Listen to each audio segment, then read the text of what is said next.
Hello, my friends. Welcome to the Wicked Bitter channel. I'm Travis. Thank you for checking out this video. If you're new here and you love WWE content, we are posting it every single week. You're going to want to get in on the action. We have over 3,500 subscribers already, and we just want you to join us. We want you to join us. I'm going to just say it, man. We got wrestling fans here. What better way is there to spend your time than to watch wrestling content and then talk to other wrestling fans about wrestling? Like, that's the perfect situation. Well, my friends, a little bit of a no pun intended, a little bit of a bitter video, a little bit, we've been recently hit with some more WWE releases. We're going to get into that, but this purpose of a video is for the emails.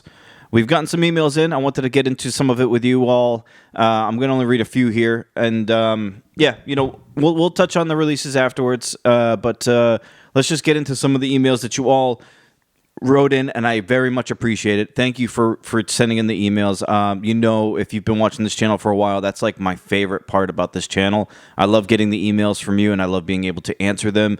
Look, I'm just a fan just like you, so like what I say, I don't have any insights. I have nothing. So I don't have any like connections with the industry or WWE or anything. So when you send in an email, it's straight up just my opinion, how I feel about it. It doesn't mean it's right or wrong. It's just an opinion. So I love to hear what you think also. So that's the whole thing about this channel. We get to talk to one another. You know what I mean? So please keep them sending them in. If you would like to send yours in, it's wickedbittermedia@gmail.com. I would love to make another video and answer it. So without any further ado, let's get into these emails.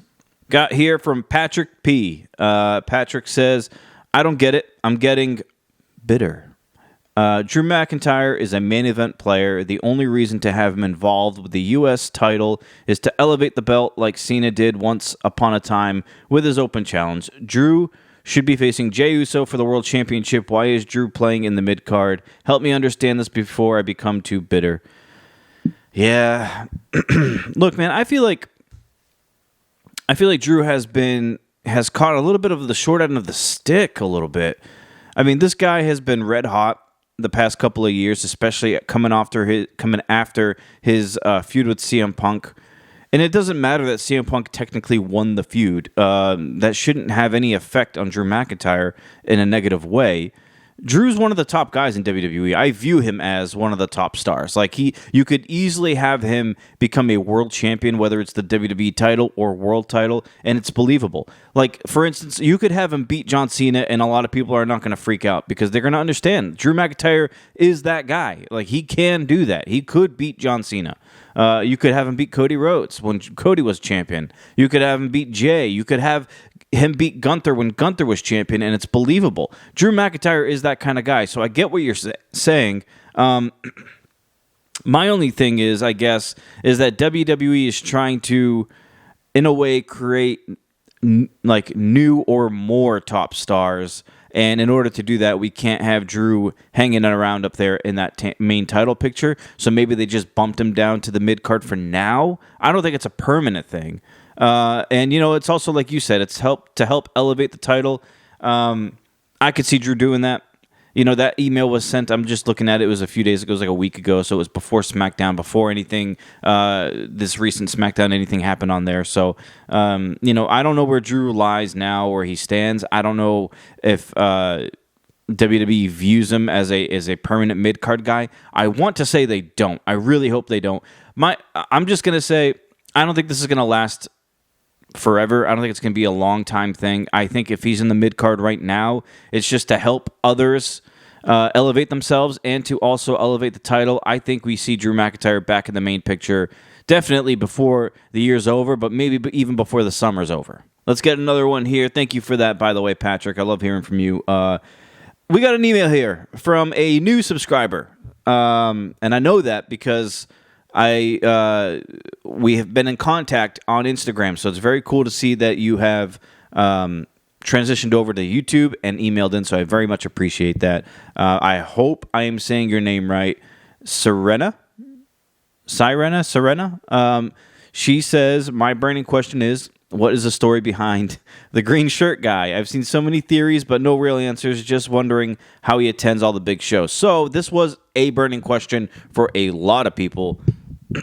for a long time. I think we finally have gotten some answers recently. I think I've seen that the green shirt guy has like lifelong tickets, or he's got discounted tickets because he has a relative that works in WWE. So I think he gets, I don't know if it's like first pick or you can't say season tickets like a sports team because WWE doesn't work like that. But I think he has like an opportunity to buy like front row tickets before maybe other people do, maybe like a pre-sale code or something that he gets. I don't know. But I think he is related to somebody who works at WWE, so he gets these opportunities, which can be very frustrating as a fan because you're like, damn, someone else is living my dream. He's like at every show, especially the PLEs. I think I saw at WrestleMania, I forgot what it was, maybe night 2, he got to be like a timekeeper or something. He got to ring the bell or something like that for one of the matches or a few of them or something like that. I've seen like pictures and videos of it, and I'm like, damn, dude, this guy is just getting everything I want. So it's hard, but yeah, good for him, man. Happy for him. That's cool. He's been doing it for a very long time. Obviously, that's why we all know who he is, and because it's a burning question, like, damn, how does this guy get all these chances and these great seats? But I guess that's the answer. I think that's what I've seen. Nick reports that he's like a related to somebody within WWE, so maybe that's the link. I appreciate that, Serena. I really hope I'm saying your name right. Please forgive me if I'm not, and also correct me if I'm not. Last email here, Tosh, before we get into like the releases here. Tosh says, hi, Travis. Hope you are well. I wanted to get your thoughts on the recent releases. Okay, so we're going to just talk about it now then. That's cool. The recent releases from WWE. Very sad to see Dakota Kai go for me. I feel like she had huge potential, and I also wanted to get your thoughts on the recent reports on Kathy Kelly getting promoted to a manager in the near future. Stay well and stay bitter. Tosh, I appreciate this email. A couple of really good points here. As far as the releases go, I think there's more coming. It's an every year thing after WrestleMania. It's always happens. It's the spring cleaning season. They release a bunch of talent. Some of it more shocking than others, and then also sometimes those people find their way back into the company.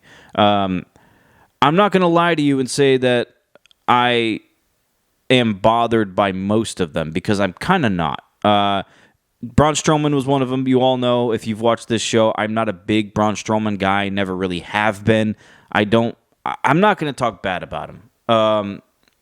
I just don't really care for him too much. I never really saw him as like a big, serious top star.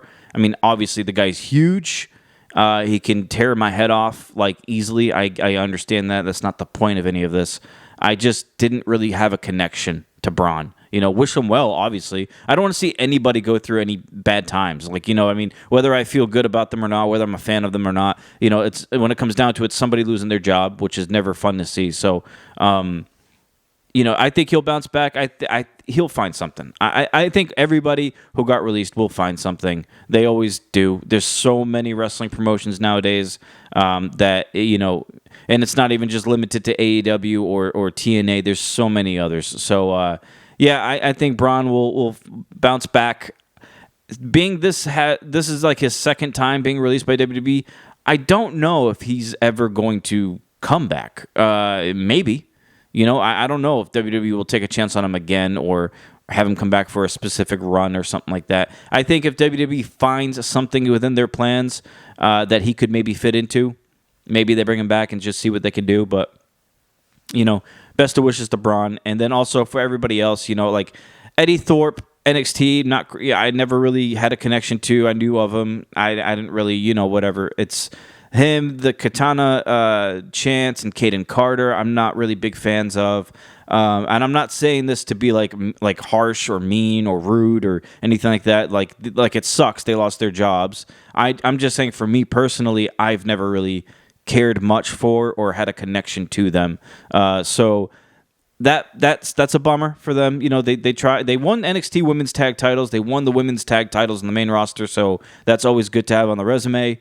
There's others too that I'm forgetting. Like the ones that hurt me the most are Dakota Kai, because I thought Dakota Kai had a whole bunch of potential. Like I don't know what it is about her that she just can't get anything in WWE. I don't know if it's the injuries that piled up and WWE just saw her as like kind of like a liability. I don't know what it is. The crowd loved her. She was over with everybody. Like we all love Dakota. She's great. You know, maybe this is a chance for her to go somewhere else and kind of get herself over even more and then come back. I could see Dakota coming back again. I hope that's the case. I hope she does well wherever she goes. I think I would like to see her in TNA. I think it would be a great thing. Plus, they have a partnership with WWE, so it could be like a seamless way back in. Dakota, maybe in AEW would work, but I feel like she would get lost in the shuffle over there. We don't want that for our Dakota. I hope she lands on her feet and she does well. Another person I'm really bummed out about, Shayna Baszler. I really like Shayna Baszler. I don't know what it was.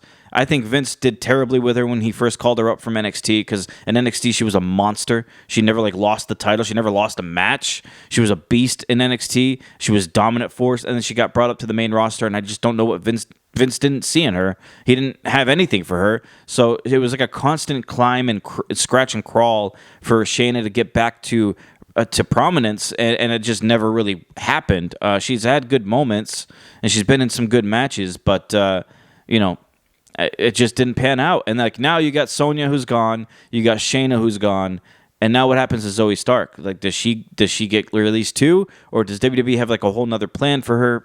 I don't know. I don't think we've seen all of the releases. I think there's going to be more to come, but I don't know if Zoe's going to be in there or not. I don't know what they're going to do. I love Shayna, and I think the one that actually gets me mad the most, Jakara Jackson. I know this might sound random because I don't spend a lot of time talking about her on this channel, and that's only because I don't really watch NXT too much. But what I have watched, and honestly with her and Lash when they came up to the main roster for a few matches or whatever, her and Lash Legend are an amazing tag team. Like, are you telling me we couldn't use them in the tag team division, especially after you just got rid of Chance and Carter? Like, I mean, that's just a replacement team right there. I mean, Lash and Jakara worked very well together. I thought they were going to be a great main roster tag team, and then eventually you can split them up and create 2 stars instead of 1. This to me seems a lot like, it reminds me a lot like a Vince McMahon move. Like Vince would do something like this. He would get rid of or release somebody who he didn't view as the breakout star of the tag team. Like everybody looked at Lash and was like, okay, she's going to be the one that breaks out, stands out, and becomes a huge megastar on her own. And I think that's like what Vince thought here. Like, I'm not saying he did it. Obviously, it has nothing to do with WWE right now. But like, that reminds me of a Vince McMahon move. It's like keep the bigger, stronger, more dominant-looking person and just throw the other one to the side. I don't like that thinking. I don't like that game plan. I think Jakara had a lot of value, and I think she could have added a lot to WWE, so that bums me out. But yeah, all the releases in general, man, I hate to hear it. Sorry to hear it. I don't think we're at the end of it, though. I think there's more to come, unfortunately. But I think they're all going to land on their feet and do well, and I think some of them, if not most of them, will find their way back in WWE someday. As far as the Kathy Kelly becoming a manager, I've seen reports about Jessica Carr, the referee, becoming a wrestler. Like, she's been wrestling out in other promotions under a mask, under a different name, like getting her training in, and then now Kathy Kelly doing this, getting some experience in the ring, and also becoming a manager. I just find it very funny that Samantha Johnson, before she left, or Samantha Irvin, I should say, she wanted this. She wanted this for her. And WWE said no, and they didn't see that with her, and they just ended up letting her go. But now they're letting Jessica Carr referee wrestle, and they're letting Kathy Kelly get some experience in the ring, but then also become a manager.